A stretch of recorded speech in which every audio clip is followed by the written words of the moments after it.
ربك يبسط الرزق لمن يشاء ويقدر إنه كان بعباده خبيرا بصيرا.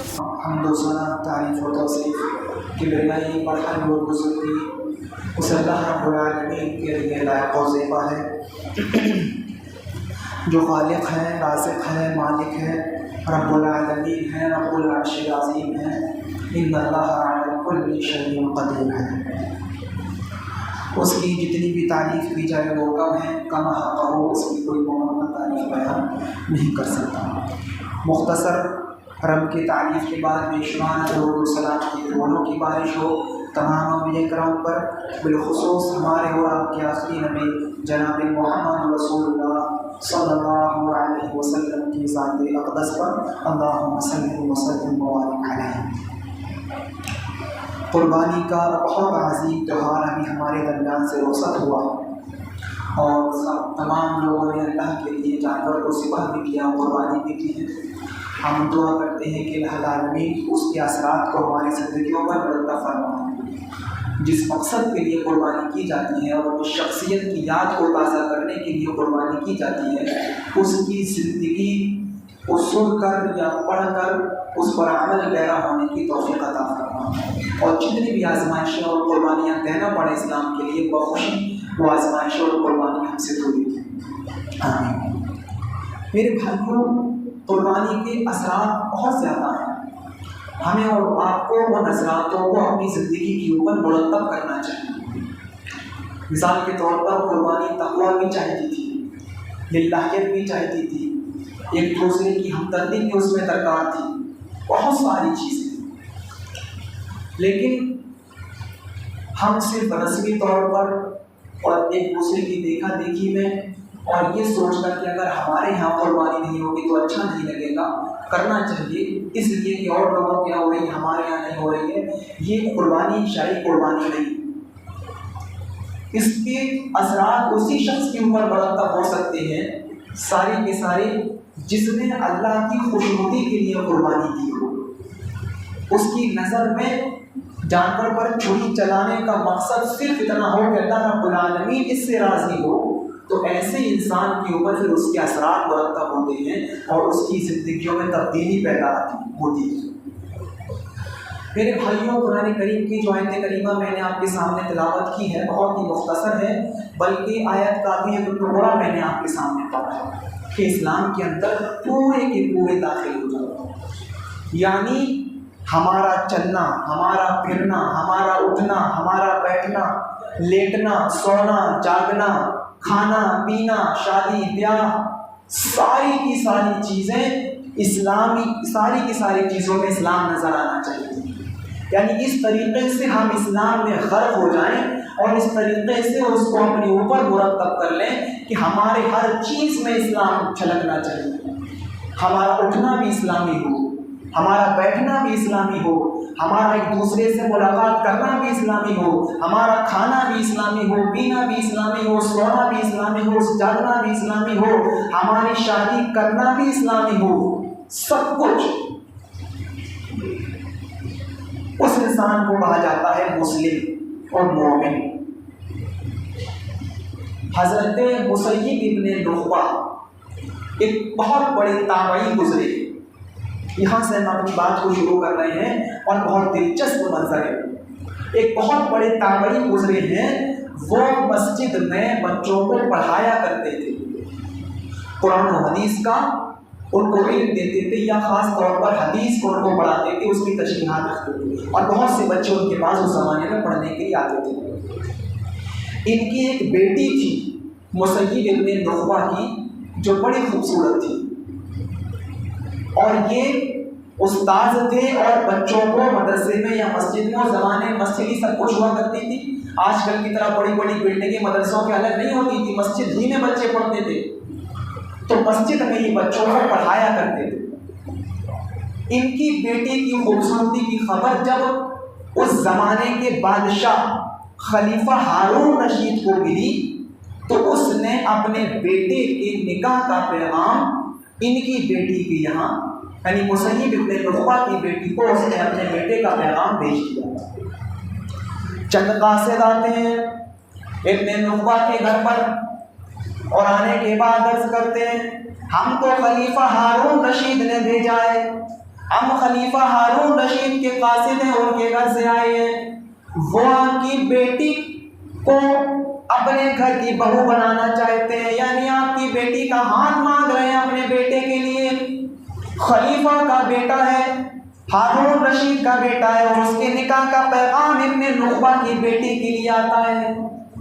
آج کل اگر کسی بڑے عہدے والے یا کسی بڑے پیسے والے بڑے بزنس مین کے لڑکے کا رشتہ اگر کسی کی بیٹی کے لیے آ جائے تو آج کل ہماری سوچ کیا ہوتی ہے؟ جلدی سے کر دو، ارے بہت بڑا بزنس مین ہے، وہ بہت بڑی بلڈنگ ہے اس کی، بہت پیسے والا ہے، بڑے بڑے اس کی بزنس اور تجارتیں چل رہی ہیں، جلدی سے کر دو، ارے اس کی تو ایک ہی بہن ہے، اس کی شادی ہو جائے گی، کوئی نندے بھی نہیں بچیں گی، جلدی سے کر دو، اس کے یہاں اور پیسے والا ہے بہت زیادہ۔ لیکن یہ نہیں دیکھتے ہیں کہ اس نے اپنا اتنی بڑی بلڈنگ کھڑی کس پیسے سے کی ہے، یہ نہیں دیکھتے ہیں کہ اس نے اپنا اتنا بڑا بزنس کھڑا کس پیسے سے کیا ہے، کر دو۔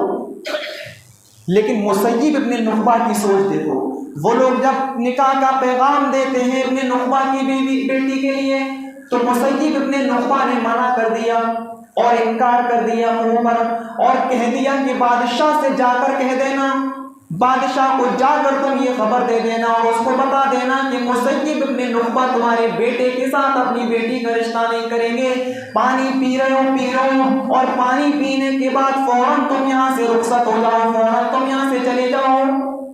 ابن نخبہ کی بیوی آ گئی، ارے کیوں منع کر رہے ہو، کیا ہو گیا، اتنا بڑا پیسے والا لڑکا ہے، خلیفہ کا بیٹا ہے، اس کے لڑکے کا رشتہ ہماری بیٹی کی آیا، کیوں منع کر رہے ہیں؟ ابن نخبہ کہتے ہیں بیوی میں جانتا ہوں کہ مجھے اپنی بیٹی کس کو دینا ہے، مجھے اچھی طریقے سے معلوم ہے کہ مجھے اپنی بیٹی کس کے سپرد کرنا ہے، میں جانتا ہوں کہ میں اپنی بیٹی کے لیے اس کے رشتے کا میں نے انکار کیوں کیا، تم خاموش رہو۔ بیوی خاموش ہو گئی۔ کیسی فرما بردار عورتیں تھیں اس زمانے کی بیویاں، شوہر نے ایک آواز لگائی، بیوی خاموش، نہیں بولی دوبارہ۔ آپ زیادہ اچھے طریقے سے سمجھتے ہیں، ہم اب کچھ نہیں بولے۔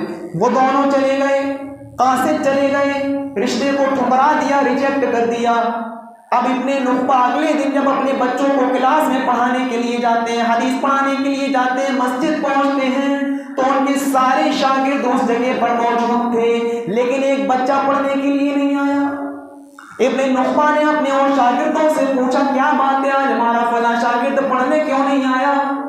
فرمایا کہ اس کی بیوی کا انتقال ہو گیا ہے، اب وہ 3 دن تک پڑھنے کے لیے نہیں آئے گا۔ اس سے پتہ چلا کہ پڑھنے لکھنے کی بھی کوئی عمر نہیں ہوتی تھی، نکاح کے بعد شادی کے بعد بھی لوگ پڑھا کرتے تھے، دینی تعلیم حاصل کیا کرتے تھے۔ ابن نخبہ نے بھی اپنے اس مدرسے کی 3 دن کی چھٹی کر دی کہ جاؤ اب 4تھے دن پڑھنے کے لیے آنا، ہم بھی اپنے اس شاگرد کے غم میں برابر کے شریک ہیں، اس کی بیوی کا انتقال ہو گیا، اس لیے ہم تمہاری 3 دن کی چھٹی کر رہے ہیں، جاؤ چلے جاؤ۔ میرے بھائیوں، آج ہمارے معاشرے اور ہماری سوسائٹی میں ایک صورتحال جو پیدا ہو چکی ہے، جو بہت ہی زیادہ گمبھیر ہے اور بہت ہی زیادہ خطرناک ہے، ہر انسان کو اس سے بچنا چاہیے۔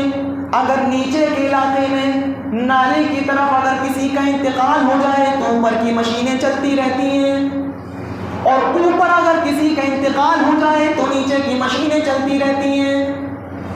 کیا کسی کی تجہیز و تدفین تک، اس کے قبر میں دفن ہونے تک ہم اپنی دکانیں بند نہیں کر سکتے، ہم اپنے کاروبار بند نہیں کر سکتے، ہم اپنے بزنس بند نہیں کر سکتے، ہم اپنی دکانیں بند نہیں کر سکتے؟ اتنی ہمدردی تو ایک دوسرے کے لیے ہونا چاہیے۔ اگر نیچے کسی کا انتقال ہو جائے تو اوپر کے لوگ اتنی دیر کے لیے جب تک اس کو قبر میں دفن نہیں کیا جا رہا ہے اپنی مشینوں کو بند کر دیں، اپنے کاروباروں کو بند کر دیں، اپنی دکانوں کو بند کر دیں۔ لیکن ہاں، یہ کوئی ضروری بھی نہیں ہے کہ آپ کو ایسا کرنا ہے، لیکن ایک دوسرے کی ہمدردی میں شریک تو ہوا جا سکتا ہے، ایک دوسرے کے غم میں شرکت تو کی جا سکتی ہے۔ ابن نخبہ نے 3 دن کی چھٹی کر دی، 3 دن کی کہ جاؤ میں تمہاری 3 دن کی چھٹی کر رہا ہوں، میرے بھائیوں، جس کے اندر اتنی ہمدردیاں نہ ہوں کہ کسی کے انتقال پر اپنی دکان بند کر دے، اپنا بزنس بند کر دے، ایسے انسان سے کون سی خیر کی توقع رکھی جا سکتی ہے؟ ایسے انسان سے کون سی ہمدردی کی امیدیں رکھی جا سکتی ہیں جو کسی کے غم میں شرکت نہ کر سکے، جو کسی کے غم میں شریک نہ ہو سکے؟ جب چوتھے دن کلاس لگی، سارے کے سارے بچے پڑھنے کے لیے آئے۔ وہ بچہ پڑھنے کے لیے بھی آیا جس کی بیوی کا انتقال ہو گیا تھا۔ ابن نخبہ نے سارے بچوں کو قرآن پڑھایا، حدیث پڑھائی، سارے بچوں کو درس دیا، اور سارے بچوں کی جب چھٹی کر دی، ظہر کی نماز ہوئی، اور ظہر کی نماز کے بعد نماز پڑھنے کے بعد ابن نخبہ نے سارے بچوں کی چھٹی کر دی۔ لیکن اس بچے کو، شاگرد کو روک لیا جس کی بیوی کا انتقال ہوا تھا۔ اس کو اپنے گھر لے گئے، کھجوریں کھلائیں، پانی پلایا، اور اپنے پاس اپنے اس شاگرد کو بٹھایا، اور اپنی بیٹی کو آواز دیتے ہیں، آئے میری بیٹی ذرا کھجوریں لے کر آؤ، ذرا کھجوریں لے کر آؤ۔ بیٹی ان کی فوراً کھجوریں لے کر آ جاتی ہے۔ ابن نخبہ اپنی بیٹی سے کہتے ہیں، آئے میری بیٹی ذرا چہرہ اپنا کھولو، ذرا دوپٹہ اپنے چہرے سے ہٹاؤ، ذرا پردہ میں تم جو ہو اس کو الگ ہٹاؤ۔ ان کی بیٹی نے چہرہ اپنا کھول دیا۔ اب اپنے داماد شاگرد سے مخاطب ہو کر کہہ رہے ہیں، آئے میرے شاگرد، میں نے سنا ہے کہ تمہاری بیوی کا انتقال ہو گیا ہے، اور مجھے اپنی بیٹی کے لیے دیندار لڑکے کی تلاش ہے۔ میں نے نظر دوڑائی تو تم سے زیادہ دیندار مجھے کوئی نظر نہیں آیا، تم سے زیادہ دینداری والے کام کرنے والا اچھا لڑکا مجھے نظر نہیں آیا۔ تم جانتے ہو کہ میں نے خلیفہ ہارون رشید کے بیٹے کے نکاح کے پیغام کو ٹکرا دیا ہے۔ جب میں نے نظر ڈالی تو تم سے زیادہ دیندار لڑکا مجھے نظر نہیں آیا۔ اے میرے شاگرد، یہ میری بیٹی ہے، اس کو ایک نظر تم دیکھ لو، ایک نظر میری بیٹی کے اوپر ڈال لو۔ اگر تمہیں میری بیٹی پسند آ جائے تو میں اپنی بیٹی کا نکاح تمہارے ساتھ کر دیتا ہوں۔ وہ شاگرد چونک گیا، کہنے لگا، استاذ محترم، مجھے یقین نہیں آ رہا ہے، خلیفہ ہارون رشید کے بیٹے کے نکاح کے پیغام کو ٹھکرانے والا، اس بادشاہ کے پیغام کی، نکاح کے پیغام کو ریجیکٹ کرنے والا میرے پاس تو کچھ نہیں ہے، میں کیا دے سکتا ہوں آپ کی بیٹی کو؟ فرمایا، اتنا بتاؤ کہ تم تیار ہو یا نہیں، جتنا پوچھا اس کا جواب دو۔ شاگرد نے کہا، اگر آپ تیار ہیں تو پھر مجھے کوئی اعتراض نہیں۔ فرمایا، ٹھیک ہے، ابھی تم جاؤ اپنے گھر، اپنے ماں باپ کو لے کر آنا، اور یہاں اپنے ماں باپ کو لے کر آنا، ادھر میں اپنی بیٹی کا نکاح تمہارے ساتھ کر دوں گا۔ کتنا آسان ہے، دیکھ رہے ہیں؟ ابھی دیکھنا آگے آگے کیسے کیسے منظر آپ کو دکھاتا ہوں میں۔ ٹھیک ہے، وہ بچہ چلا گیا۔ ایک دو دن کے بعد وہ بچہ اپنے ماں باپ کو لے کر آیا۔ ابن نخبہ نے کہا، میری گھر میں بیٹھو، اس کو اپنی گھر میں بٹھایا، ماں باپ کو اپنے گھر میں بٹھایا، مہر متعین کر دیا گیا، اتنا اتنا درہم و دینار، اتنا اتنا درہم و دینار۔ مسیب ابن نخبہ نے اپنی بیٹی کا نکاح خود پڑھایا اور اپنے شاگرد کا نکاح بھی پڑھایا، اور نکاح جب ہو جاتا ہے تو ان کا شاگرد کہتا ہے، استاذ محترم، فی الحال میرے پاس اتنا مہر دینے کے لیے نہیں ہے، فی الحال میرے پاس مہر کی رقم جو آپ نے متعین کی ہے وہ آپ کی بیٹی کو، اپنی بیوی کو دینے کے لیے میرے پاس نہیں ہے۔ ابن نخبہ کہتے ہیں، کوئی بات نہیں، ابھی تم جاؤ، جب مہر کا انتظام ہو جائے تب آنا، میری بیٹی کو، اپنی بیوی کو مہر دینا، یہاں تم مہر دینا، ادھر میری بیٹی تمہارے لیے حلال ہو جائے گی، اپنی بیوی کو ودا کر کے تم لے جانا۔ گھر سے نہ خالہ آئیں گی، نہ پھپھو آئیں گی، نہ بہنیں آئیں گی، نہ یہ چار چودرائنیں آئیں گی جو مہندی لگائیں، نہ صحرا بنے گا، تم اپنے آپ آنا، اکیلے آنا، میری بیٹی کو تم مہر دینا، یہاں تم اس کو مہر دینا، اور ادھر میری بیٹی کو، اپنی بیوی کو تم ودا کر کے لے جانا۔ ٹھیک ہے، شاگرد ان کا چلا گیا، داماد ان کا چلا گیا، ماں باپ بھی اس کے چلے گئے۔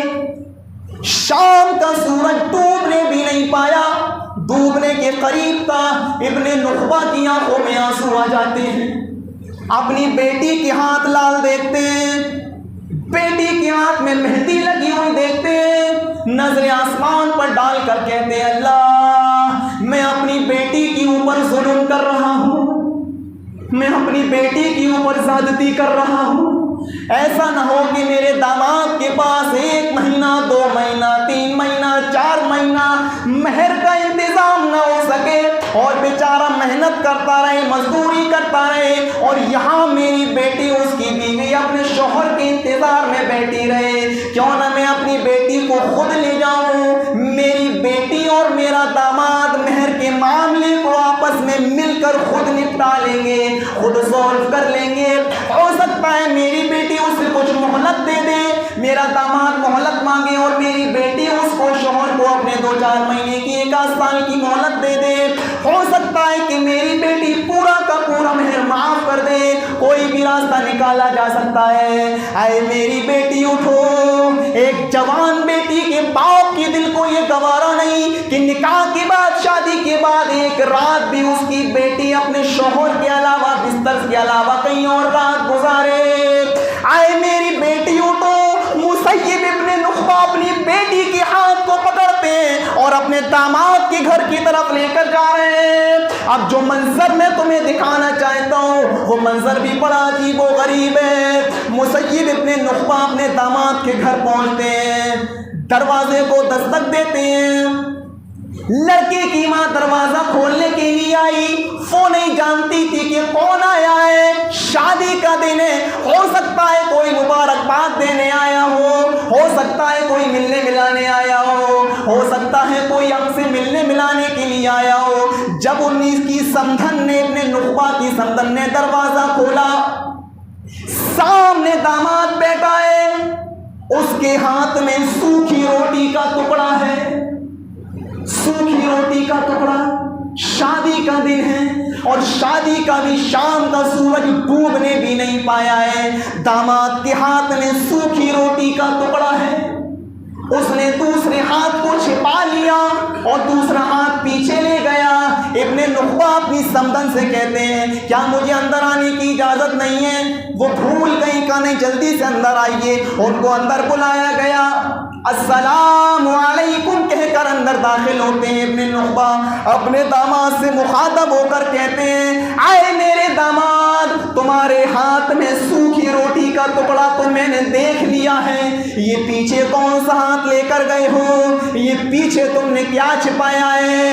داماد شرم کی وجہ سے اپنے ہاتھ کو باہر نہیں کر رہا ہے۔ ابن نخبہ کہتے ہیں میرے داماد، میں تمہیں اللہ کی قسم دیتا ہوں، میں تمہیں اللہ کا واسطہ دیتا ہوں، اپنے ہاتھ کو باہر نکالو، اپنے ہاتھ کو دکھاؤ۔ داماد نے جب اپنا ہاتھ باہر نکالا تو اس میں نمک کا ڈیلا تھا، نمک کا ڈیلا۔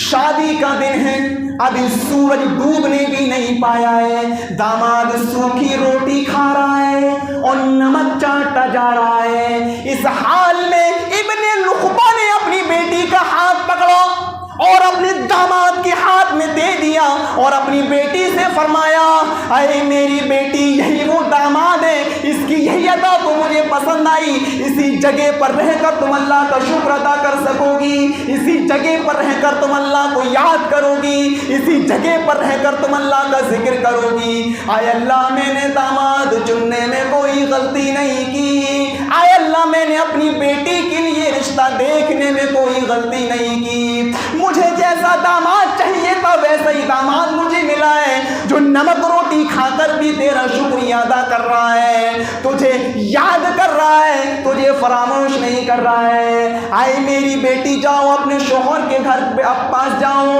آئے میرے داماد، مجھے اچھا نہیں لگا کہ نکاح کے بعد، شادی کے بعد تمہاری امانت کو 1 رات بھی میں اپنے گھر میں روکوں، تم دونوں مل کر مہر کے معاملے کو آپس میں نپٹا لینا۔ بہا لو آنسو، رو لو اپنے رب کے سامنے، گڑ گڑا لو، صرف آدھے گھنٹے کے لیے، صرف 1 دن کے لیے، صرف 2 دن کے لیے، کیونکہ مجھے معلوم ہے اس کا انجام کیا ہوگا۔ ہم جانتے ہیں کہ کل پھر وہی چال چلو گے تم، شادی کا نمبر آئے گا تو بارات بھی لے کر جاؤ گے، جہیز لینے کا نمبر آئے گا تو جہیز بھی لوگے۔ مجھے معلوم ہے 7 گھنٹے کی تقریر کا اثر کیا ہوگا، مجھے اچھی طریقے سے معلوم ہے۔ بات تو صحیح کر رہے ہو لیکن تھوڑا سا اوور بول جاتی ہو۔ کیا اوور بول دیا؟ کون سا غلط بات کہہ دی؟ اس شادی کے چرچے 1400 سال کے بعد آج بھی آپ کے سامنے کیے جا رہے ہیں۔ ایک آج ہم شادی کرتے ہیں، آج کے دور میں شادیاں ہوتی ہیں، 400 اور 500 آدمیوں کی باراتوں میں لوگ جاتے ہیں، سارے آئٹم اچھے رکھے ہوئے ہوں اور ایک چیز میں اگر کمی ہو جائے تو بس وہی ایک کمی تھی، بس یہ اور ہونا چاہیے تھا، یہ آئٹم کم رہ گیا تھا۔ جیسے کتے کی نظر ہڈی کی اوپر ہوتی ہے، بس یہی اوور بول دیتے ہو، والا یہ تمہاری غلطی ہے، اتنا اوور تو میں نہیں بولا۔ اور کس سے مثال دوں؟ کس چیز سے مثال دی جائے آپ کی؟ فرشتہ تو کہہ نہیں سکتا کیونکہ وہ تو کھاتے پیتے ہی نہیں ہے۔ اور کس سے مثال دوں؟ ضرورت پڑنے پر تو نبی اکرم نے بھی کتے کی مثال دی ہے۔ یہ دنیا سڑی ہوئی مری ہوئی لاش ہے اور اس کے پیچھے پڑنے والے کتے ہیں، کتے جو اس کو نوچ نوچ کر کھا رہے ہیں۔ ضرورت پڑنے پر تو نبی اکرم نے بھی کتے کی مثال دی، ہم نے دے دیا کر تو کون سا جرم کر دیا؟ ضرورت پڑنے پر قرآن نے بھی جانوروں کی مثال دی ہے، اولئک کالانعام، یہ چوپایوں کی طرح ہیں، جانوروں کی طرح ہیں، بل ہم اضل، بلکہ اس سے بھی زیادہ گہروں سے۔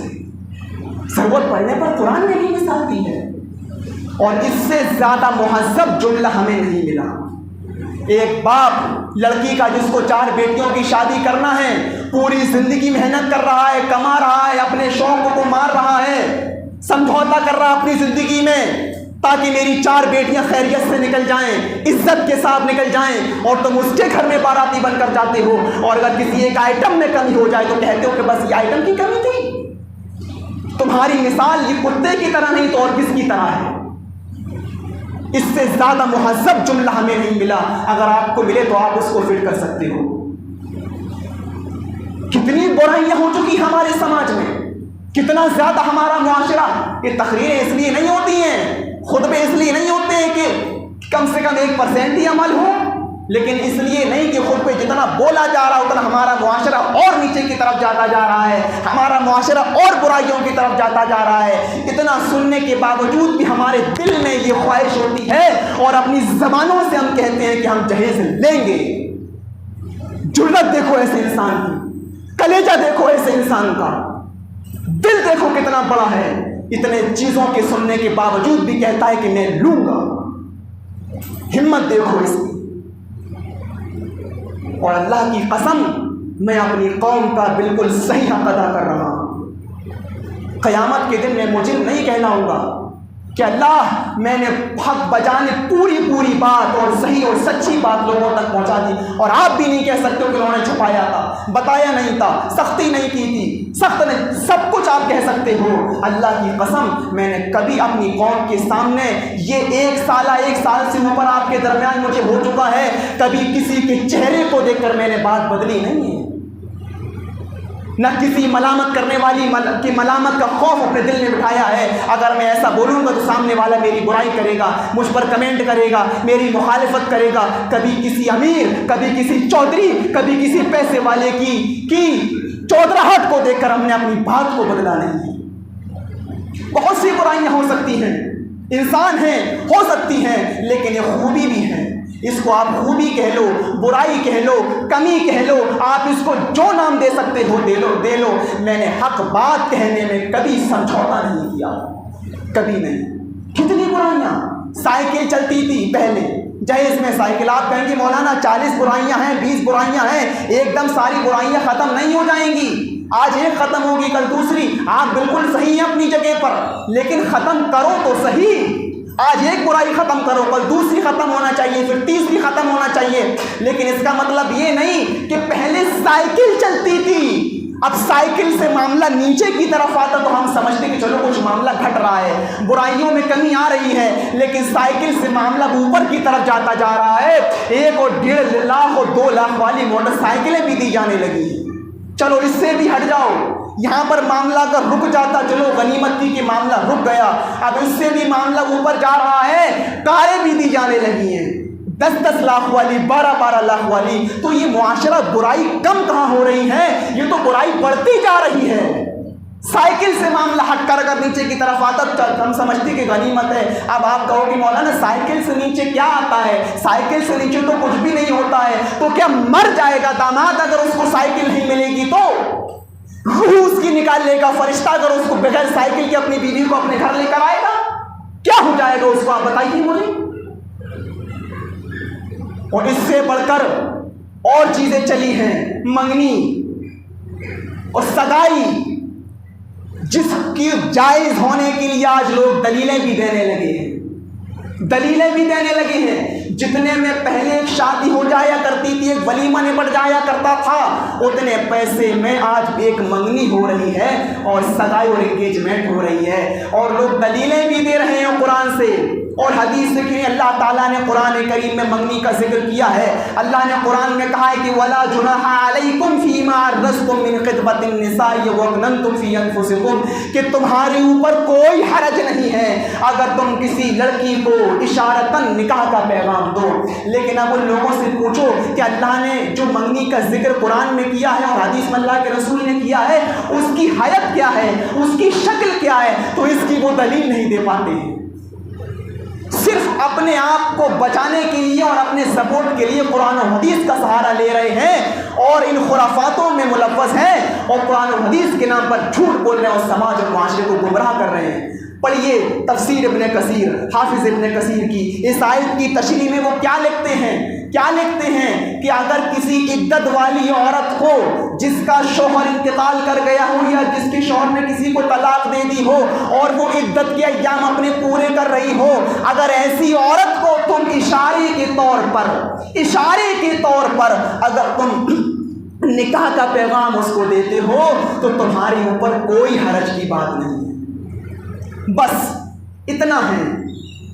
حدیث میں بھی اللہ کے رسول نے فرمایا ہے، ایک صحابی کے بارے میں اللہ کے رسول کو پتا چلا کہ اس کی شادی وغیرہ ہو رہی ہے، تو آپ نے اس سے پوچھا کیا تم نے اس لڑکی کو دیکھ لیا ہے؟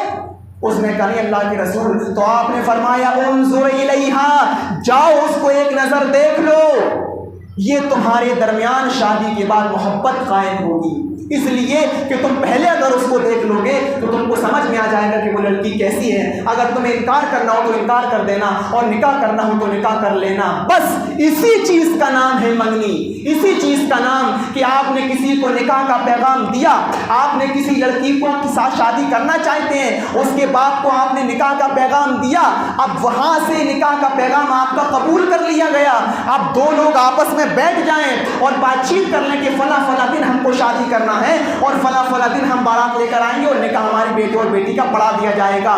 بس اس چیز کا نام ہے منگنی، اس چیز کا نام۔ لیکن ہمارے سماج اور ہمارے معاشرے میں کتنی خرافاتیں پھیل چکی ہیں اور اتنی زیادہ حیت اور شکل اس کی بگاڑ دی ہے لوگوں نے کہ لڑکی والے کے ہاں جائیں گے، اس کے ہاتھ پہ پیسے بھی رکھیں گے، ہزاروں کی تعداد میں، لاکھوں کی تعداد میں سوٹ بھی دیے جائیں گے، زیورات بھی دیے جائیں گے، اور پھر منگنی ہونے کے بعد اس کو مٹھائی بھی کھلائی جائے گی، اور جتنے لوگ ساتھ میں جاتے ہیں وہ اس لڑکی کو بھی گفٹ دیں گے، اس کو بھی تحفہ دیں گے، اس کو بھی تحائف دیں گے، پھر اس لڑکی والے کے ہاں سے لڑکے والے کے آئیں گے، جتنے پیسے لڑکی کے ہاتھ پر رکھے گئے اس سے زیادہ تعداد میں لڑکے کے ہاتھ پر رکھے جائیں گے۔ اگر 5,000 رکھے گئے تو 6,000 یا 11,000، اگر 20 رکھ کے آئے تو 21,000، 50 رکھ کر آئے تو 51,000، 1 لاکھ رکھ کر آئے تو 1,01,000، 1,20,000، اگر 1.5 لاکھ رکھ کر آئے تو 1,51,000، اور پھر دعوتوں کی شکل و صورت اختیار ہو جاتی ہے۔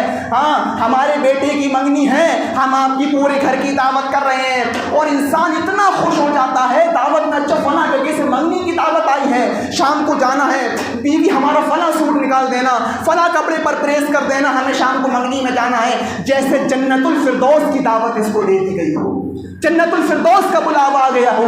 پھر یہ ساری چیزیں اس کے ہاں ہوں گی، اس کے ہاں کی جائیں گی۔ میرے پیارے ساتھیوں، ان چیزوں کا شریعت اسلامیہ سے کوئی تعلق نہیں ہے، اس چیزوں کا قرآن سے کوئی واسطہ نہیں، نبی اکرم صلی اللہ علیہ وسلم کی حدیثوں سے اس کا کوئی واسطہ نہیں، قرآن سے اس کا کوئی واسطہ نہیں۔ یہ ساری کی ساری چیزیں خرافات ہیں، حرام ہیں، ناجائز ہیں، نوٹنکیاں ہیں، اور شریعت کا نام لے کر ہم اس کو کر رہے ہیں، قرآن و حدیث کا استعمال کر کے اس کو کر رہے ہیں۔ ایسے شخص کو اور ایسے انسان کو ڈرنا چاہیے، قرآن و حدیث کو بدنام کر کے ایسا کر رہا ہے، کہیں زمین پھٹ نہ جائے اور تم اس میں دس نہ جاؤ، آسمان سے بجلی تمہاری اوپر نہ گر جائے، آسمان سے ناگہانی آفت تمہاری اوپر نہ آ جائے۔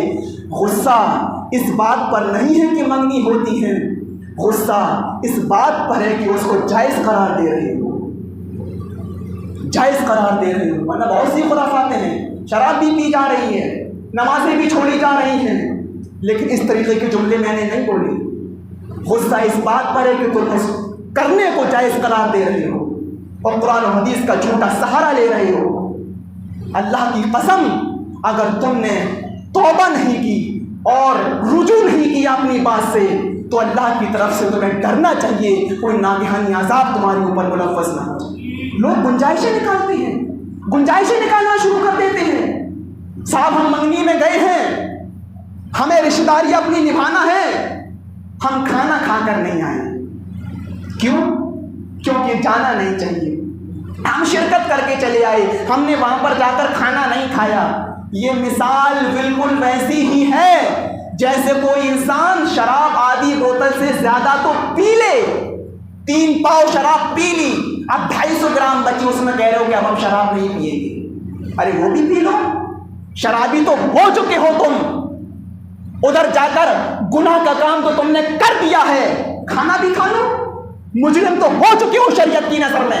کس کو دکھانے کے لیے تم نے کھانا نہیں کھایا؟ صاحب ہمیں اپنی بیٹی کو بلانا، ہمیں اپنی بہن کو بلانا، ہمیں اپنی بھانجی کو بلانا ہے، ہم نے ان کی دعوت کرنا ہے، اب ہمارے بیٹے کے لیے پکی کرنے کے لیے لوگ آ رہے ہیں، اب ہم سوچ رہے ہیں کہ اسی دن اپنی بہن کو بلا لیں، اسی دن اپنی بیٹی کو بلا لیں، اسی دن اپنی بھانجی کی ہم دعوت کر دیں۔ کس کو دھوکہ دے رہے ہو؟ جو تم سوچتے ہو اللہ وہ بھی جانتا ہے، جو سوچنا جا رہے ہو وہ بھی اللہ جانتا ہے، اور جو خرافاتیں اور جو چیز دل میں چھپائے ہو وہ بھی اللہ جانتا ہے۔ ایسے انسان کو ڈرنا چاہیے اور توبہ کرنا چاہیے۔ میرے پیارے ساتھیوں، وقت زیادہ ہو چکا ہے، اتنا لمبا ہم ٹائم نہیں کہنا چاہتے تھے۔ ہم دعا کرتے ہیں کہ بارے اللہ ہم تمام لوگوں کو باتوں پر عمل کرنے کی توفیق عطا فرمائے اور نکاح کو آسان سے آسان طریقے سے کرنے کی توفیق عطا فرمائے۔ نکاح کو اتنا آسان بنا دے، اتنا آسان بنا دے کہ زنا کاری مشکل ہو جائے۔ ہمارے معاشرے میں زنا آسان ہو چکا ہے، چٹکیوں میں ایک چٹک کا زنا محتاج ہو چکا ہے۔ زنا کو اتنا مشکل بنا دے، اتنا مشکل بنا دے کہ لوگ جلد سے جلد نکاح کریں اور اپنی بیٹی اور بیٹی کو شادی کے ازدواجی رشتے میں منسلک کر دیں اور ان کو گناہ سے بچائیں۔ جو بیمار ہیں ان کو شفائے کاملہ عاجلہ عطا فرما، جو تیری رحمت کو جلا چکے ان کی قبروں کو نور سے بھر دے۔ وما علینا الا البلاغ المبین۔